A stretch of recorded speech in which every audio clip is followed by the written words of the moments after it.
bienvenidos a todo nuestro programa en el que vamos a buscar siempre estar mejor. Agradecemos al parrillón y a todas sus instalaciones que la verdad nos tratan un lujo y muchas gracias por dejarnos realizar nuestro programa en sus instalaciones. Recordad que puedes vernos en el canal 7 o 530 los días jueves a las 17 horas en esta sintonía.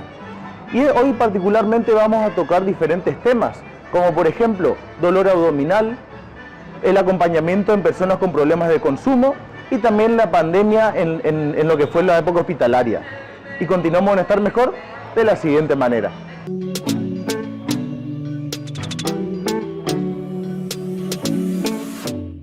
Seguimos en esta búsqueda en estar mejor y ahora vamos a hablar de lo que es el dolor abdominal. Y traemos un médico especialista en gastroenterología que es el doctor Ramón Antonio Fedullo. ¿Cómo está, doctor? ¿Qué tal? Buenos días, Cristian. Un gusto de estar nuevamente con vos compartiendo una nota y con todos los televidentes. Hoy vamos a charlar un poco de una causa muy frecuente de la consulta médica ambulatoria, que es el dolor abdominal, es el me duele la panza, que comúnmente concurre la gente al facultativo, a sus médicos de confianza, a sus médicos de cabecera. Empezamos tratando de dar algunos consejos respecto a esto. Lo primero que hay que tener en cuenta cuando uno tiene un dolor de panza es no dejarse estar. Hay que estudiar, hay que llegar a un diagnóstico, no hay que estar postergando, porque hay procesos abdominales que a veces empiezan con una leve molestia y después se van agravando, depende de las múltiples causas que puede ser el motivo de la consulta. Claro, y algunos involucran procesos agudos que de un momento para el otro ya te puede llevar al ámbito hospitalario, de lo grave que pueden ser. Claro, tenemos dos tipos de dolores. Tenemos lo que se denomina el abdomen agudo médico, que da tiempo, es tratable, uno puede estudiar al paciente, puede hacer los estudios complementarios, y el dolor abdominal agudo de origen quirúrgico, en donde uno tiene que tratar de llegar a un diagnóstico oportuno, preciso, rápido, para hacer un tratamiento adecuado. Para esto muchas veces no solamente recurrimos a la semiología cuando viene el paciente con dolor, le preguntamos cómo es el dolor, dónde le duele, cómo le duele, la intensidad, las causas que hacen que ese dolor se exacerba o que aminoren, en qué momento se presentó, hace cuánto tiempo, horas, días, etcétera. Y de acuerdo a eso después hacer una correcta semiología del dolor, inspeccionar el abdomen y una vez de que uno ha hecho todas esas cosas, tratar de pedir los estudios complementarios que se necesiten, laboratorios o tomografía, etcétera, para tratar de llegar a un pronto diagnóstico y una efectiva terapéutica. Y en lo que es este abdomen agudo, ¿cuáles son la mayoría de las enfermedades por las cuales recurren a usted, doctor? Que te empiezan cuando me duele la panza y una vez que vos diagnosticás, ¿cuáles son la mayoría de las enfermedades que encontrás ahí? Bueno, las causas frecuentes de abdómenes agudos solemos ver las apendicitis agudas, que tienen una presentación del dolor que muchas veces, cuando es la clásica presentaciones, empiezan con vómitos, después con un dolor que se localiza en la parte alta de la panza, del abdomen, y después se va localizando hacia abajo y a la derecha. Esa es una presentación clásica. Y hacia abajo y a la derecha donde está localizado el apéndice, ahí donde, digamos, en la casita del apéndice que se inflama y que empieza a dar sintomatología. Pero ¿por qué digo clásica? Porque muchas veces en medicina no todo es matemático. A veces se presenta de otra forma, de múltiples formas, o de lo que llamamos una pobre sintomatología. Entonces los síntomas que uno espera encontrar muchas veces no son exactamente lo que hemos estudiado, lo más frecuente. Entonces hay que recurrir a la veracidad del médico, a la experiencia, pedir los estudios e ir viendo la evolución que va a ir diciendo cuál es la causa muchas veces del dolor para determinar una conducta terapéutica. Y no solamente eso, sino que muchas veces nosotros podemos tener problemas orgánicos en la parte del abdomen, pero repercute en la espalda. A veces duele la espalda también. Así es. Todo eso forma parte de la revisación médica, de la semiología. Como bien vos lo decís, muchas veces, por ejemplo, en el abdomen puede doler procesos que están en la columna vertebral, como las hernias de disco o contracturas musculares que apretan, comprimen los nervios que dan la vuelta a través de la costilla y terminan en el abdomen. Para eso es que hay que recurrir siempre a un médico para que realice la revisación clínica correcta y que vaya pidiendo lo que se necesita.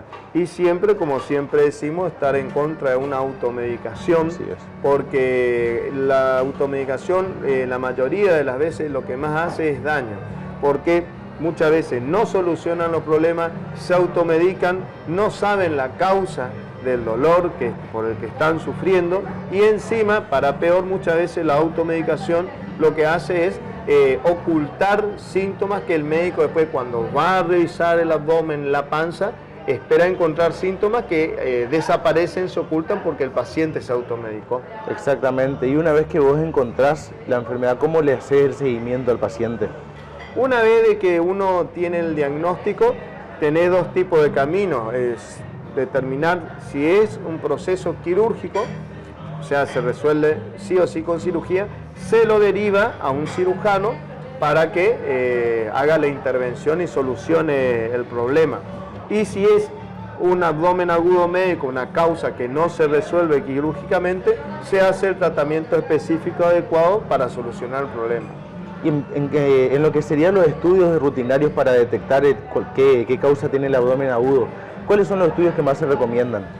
Y el médico se vale muchas veces de las ecografías, de los laboratorios y eventualmente, si hiciera falta, de las tomografías o resonancias nucleares magnéticas, depende del medio en donde uno se encuentra.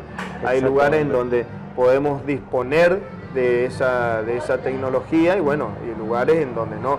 Uno usa de acuerdo lo que tiene en el lugar donde trabaja, lo que se puede, para ir reuniendo los criterios que llamamos criterios clínicos para determinar la terapéutica, el diagnóstico terapéutico. Y además hay muchos pacientes que te vienen con una radiografía y piensan que con ese estudio nomás ya basta para saber qué le está pasando.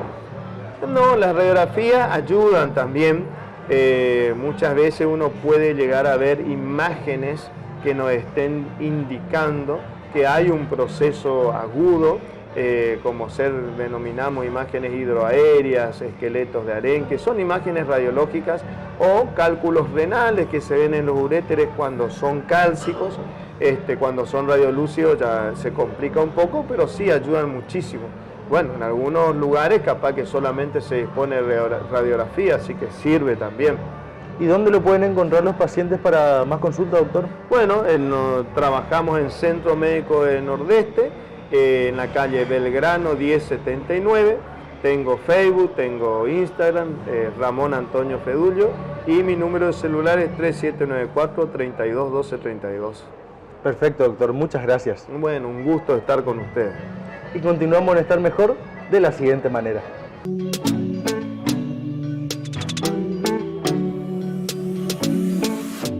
Continuamos en esta búsqueda por estar mejor y en esta ocasión le tenemos a la doctora Patricia Gabriela Albornoz, que nos va a hablar un poco del acompañamiento en personas con problemas de consumo. ¿Cómo está, doctora? ¿Qué tal? ¿Cómo estás? Muy buenos días. Felicitaciones por esta nueva instancia de programas. Muchísimas gracias. Este es el tema de acompañamiento de personas con problemas de consumo. ¿Qué es lo que implica?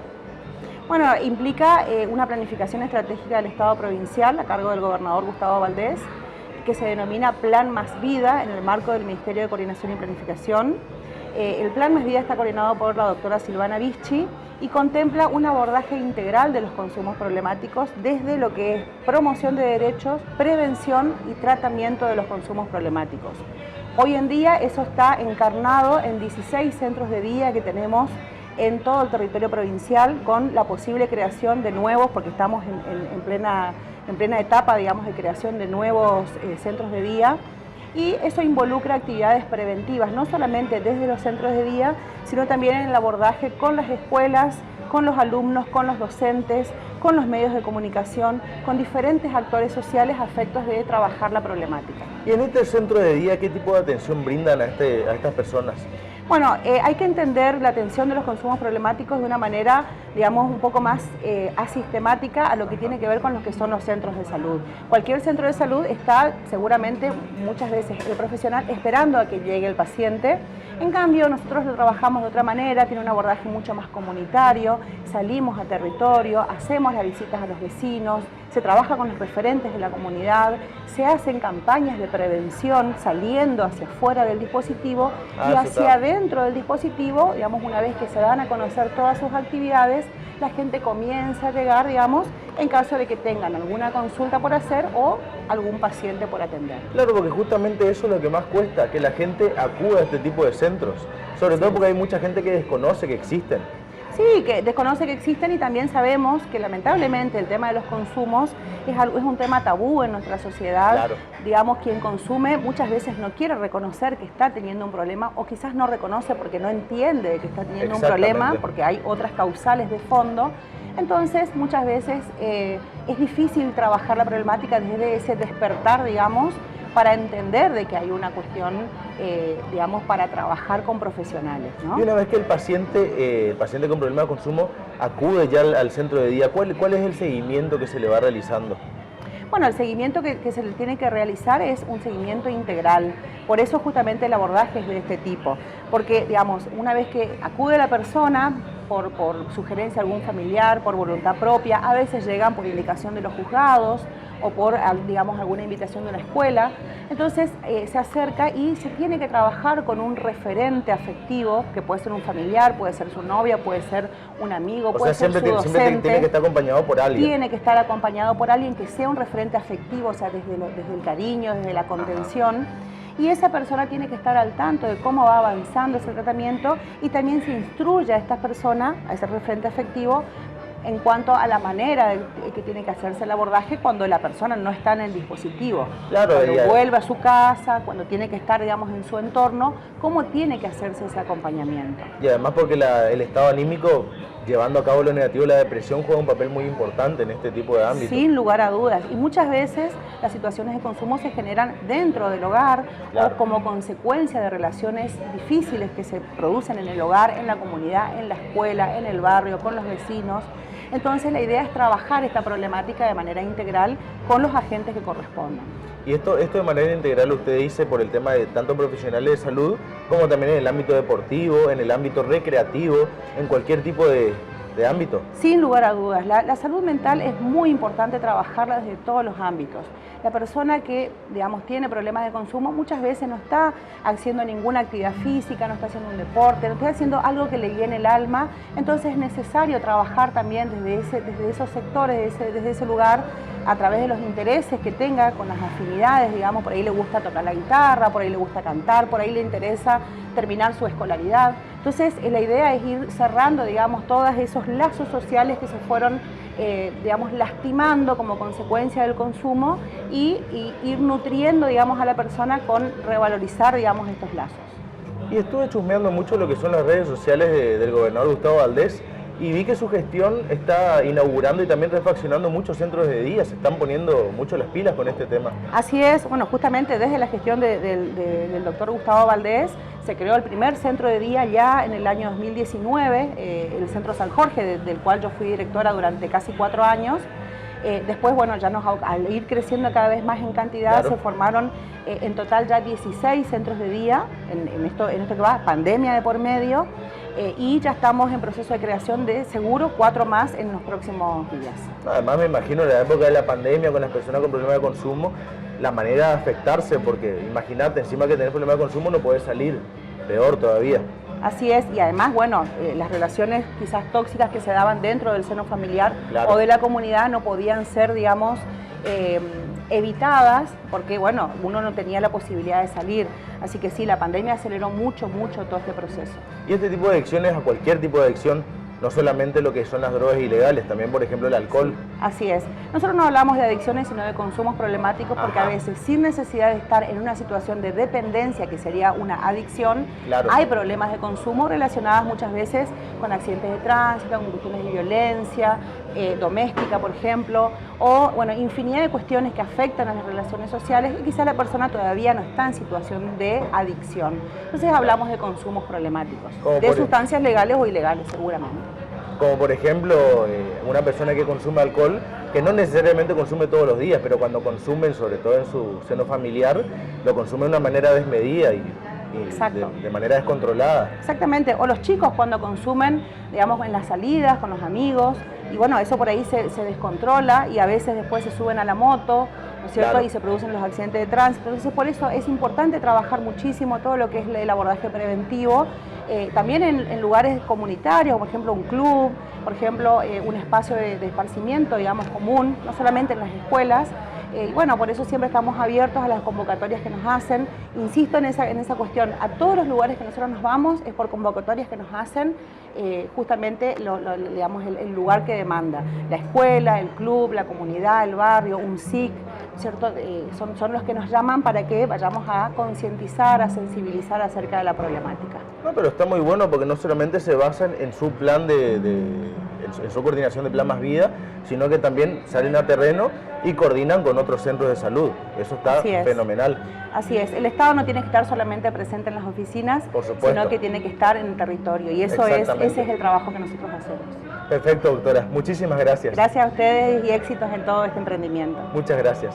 Y continuamos en Estar Mejor de la siguiente manera.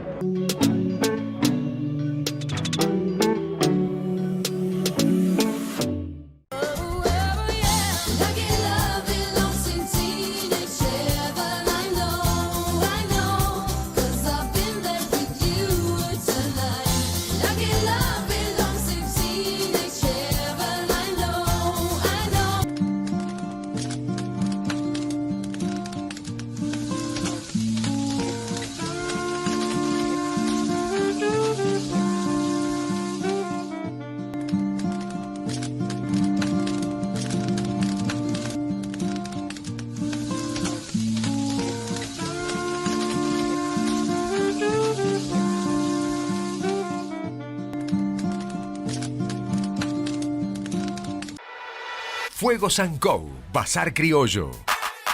Parrillas, fogoneros, bazar de fundición, tablas de madera, utensilios de asador, cuchillería, termos, mates, caminos de mesas, braseros, planchetas, copas, vasos y mucho más. Tenemos todo para armar tu quincho y que vos presumas con tus invitados.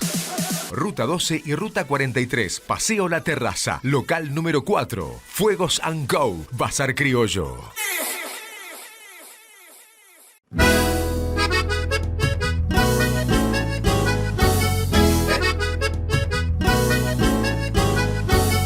El supermercado Tata ya llegó a nuestra ciudad con los precios convenientes, lo mejor para tu hogar. El supermercado Tata, mejor precio y calidad. El supermercado Tata ya llegó a nuestra ciudad con los precios convenientes, lo mejor para tu hogar. El supermercado Tata, mejor precio y calidad. Ya sabes que todo lo encontrás acá.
continuamos en esta búsqueda para estar mejor y ahora vamos a hablar un poco de la época de la pandemia, sobre todo en el ámbito hospitalario, porque muchos vimos lo que era la calle, lo que eran los lugares públicos, pero no vimos cómo se manejaban los hospitales, que son los lugares que más arduo trabajo tuvieron en esta época, sobre todo por una enfermedad tan desconocida.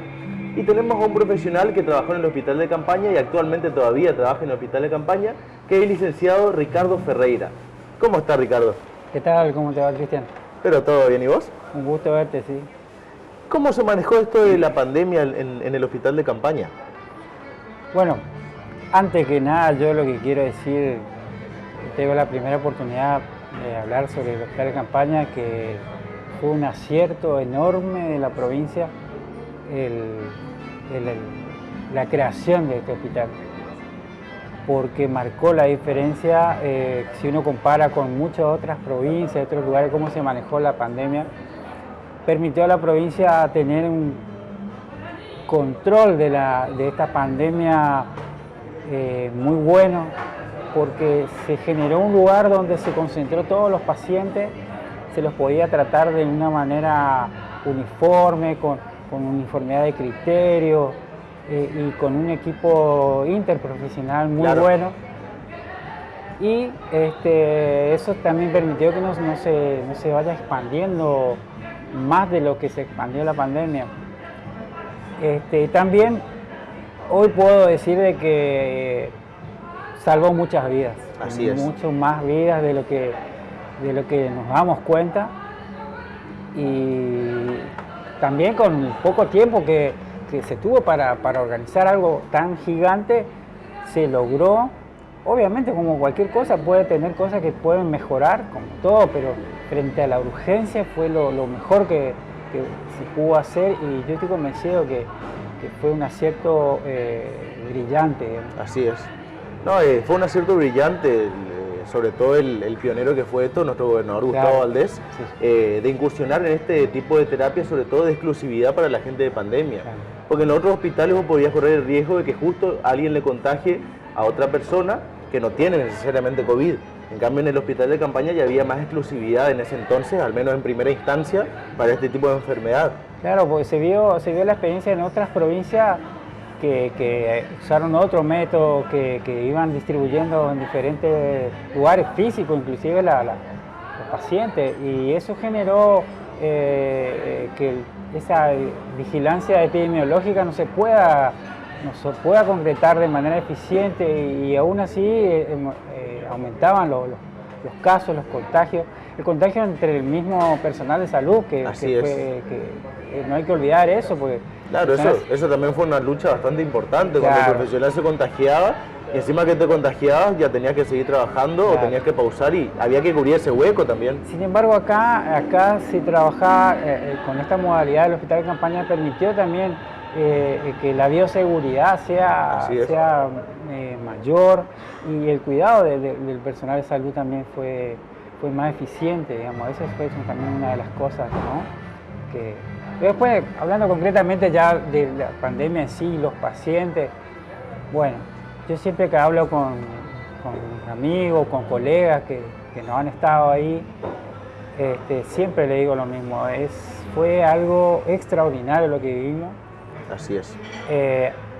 Nosotros no solamente nos requirió un esfuerzo profesional, sino un esfuerzo humano. Así es. Porque tuvimos que activar cosas de la persona, esas cosas que no están en ningún libro, no te da ningún posgrado, ningún título, sino claro, el personal que estuvo en el hospital de campaña, yo lo digo sin dudar, personal excelente, sobre todo desde lo humano y profesional. Han entregado toda su capacidad, médico, enfermero, kinesiólogo, camillero, el mismo personal que por ahí no estaba en contacto con los pacientes, pero sin ellos no hubiésemos podido trabajar, como el personal administrativo, el personal de cocina, el personal de limpieza que entraba y estaba en la sala limpiando. Es decir, hubo mucha gente y hubo momentos muy difíciles, sobre todo cuando era el pico de la pandemia, donde yo vi actos de humanidad enormes, y todos trabajábamos ahí. Ya como en una hermandad. Fíjate que, por ejemplo, yo soy kinesiólogo y nosotros tenemos que trabajar toda la parte respiratoria Claro. de la paciente, sobre todo para tratar de que vayan mejorando su capacidad pulmonar y les permita tener un alta luego de que pase el periodo, que eran generalmente unos 15 días, después fue una semana, Así es. para obtener su alta. Y muchos estaban con mucha insuficiencia respiratoria y complicaciones que traía esta enfermedad que era y es muy grave. Es bastante grave. Y bueno, lo que quería decirte era que llegaba un momento que ya nos ayudamos, o sea, en realidad el trabajo es así, pero ahí fue muy intenso el trabajo interdisciplinario y de ayuda entre todos. Así es. Codo a codo, entre todos. Nosotros hacíamos tareas ayudábamos a los enfermeros nos ayudaban a nosotros, los médicos. Es decir, Además llegaba un momento que estaba saturado de pacientes del claro, hospital. y teníamos que colaborar en Así todas es. las tareas. Digamos. Tenían que trabajar horas extra o Claro. tenían que ir días de guardia que no les correspondían porque no Claro. daba abasto la Sí, situación. sí, fue un esfuerzo enorme, digamos, pero salía yo personalmente lo vivía así, yo lo vivía como estábamos viviendo un momento histórico Así es. y teníamos que estar a la altura. Es como cuando... Un nuevo desafío, digamos. Claro, es como esos países que han estado en una guerra y te pide lo mejor de vos y tenés que salir Exactamente. a dar más de lo que vos creías que tenías que dar. Ya no era un trabajo, sino ya era como una misión que teníamos, algo así. Y no solamente eso, sino como dijiste, el estado anímico del paciente. Porque recordemos que el paciente no es solamente un número de cama o un número de paciente. Es una persona que acude a vos. No solamente tiene la enfermedad, sino que tiene un miedo tremendo. Sobre todo por una enfermedad desconocida, que vos ves que gente se está muriendo y te empezás a asustar mucho, te encierran, no podés ver a tus familiares porque es el protocolo que está. Exactamente. Ahí yo siempre decía que lo más difícil para el paciente era la parte psicológica, porque el paciente, lamentablemente por una cuestión de bioseguridad, tenía que estar solo, no recibía visitas. A nosotros no veía nuestras caras, sino estábamos siempre todos con el equipo de protección personal, o veía nuestras voces nada más. Y después ya nos iban, a medida que estábamos todos los días ahí, nos iban conociendo por la voz, por las actitudes que tenemos. Después obviamente por ahí nos escribíamos con fibrones en los mamelucos, los nombres. Se fue creando un ambiente en el que tratamos que no solamente el paciente mejore en su enfermedad, sino él se sienta contenido. Claro, y además disfrutar de tu trabajo. Exacto. A mí me pasaba que bueno, cada uno tiene su impronta para trabajar, pero vos me conocés, yo siempre trato de ponerle, siempre le pone onda. Le pongo onda, trato que el paciente se ría por más que no esté. Entonces Así siempre creamos ese clima, un clima de esperanza sobre todo, ¿no? Porque había muchas personas que se deprimían, tenían mucho miedo. Uno tenía miedo, como, Así es. yo veía las noticias, veía colegas que Por supuesto, sí. se contagiaban y que le pasaban mal. Yo, por gracias a Dios, ahí, mientras trabajé ahí, nunca me contagié. No, sí, fue una lucha bastante intensa. Claro. Y muchas gracias por venir a compartir con nosotros tu experiencia, Ricardo. Bueno, muchas encantado, gracias por asistir a Cristian. nuestro programa. Bueno. Y continuamos a estar mejor de la siguiente manera.